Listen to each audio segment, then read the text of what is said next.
మరి ఒక V6లో పనిచేసిన ఒక జర్నలిస్టు ఇటీవలే ఆయన బీజేపీలో జాయిన్ అయ్యాడు. ఆయన బండి సంజయ్ గారితో మాట్లాడి బండి సంజయ్ గారి దగ్గరికి ఈ అమ్మాయి తల్లిదండ్రులను కూడా తీసుకొని పోయిండంట.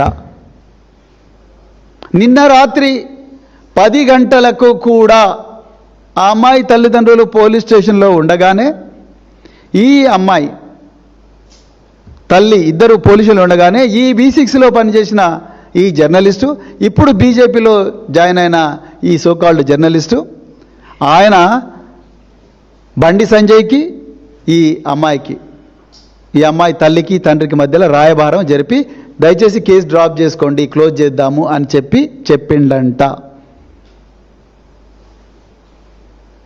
అదేవిధంగా మరి బండి సంజయ్ గారి ప్రోద్బలం మేరకే నిర్మల్లో ఏప్రిల్ నెలలో ఒక కేసు బుక్ అయింది ఈ అమ్మాయి మీద, ఈ అమ్మాయి తల్లిదండ్రుల మీద.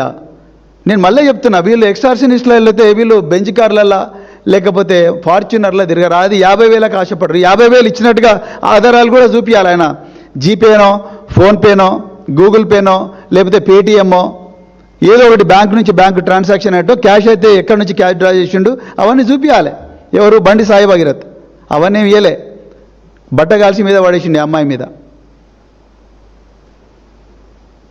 ఆ విధంగా మరి ఈ అమ్మాయి మీద చేసింది. ఇక వీళ్ళు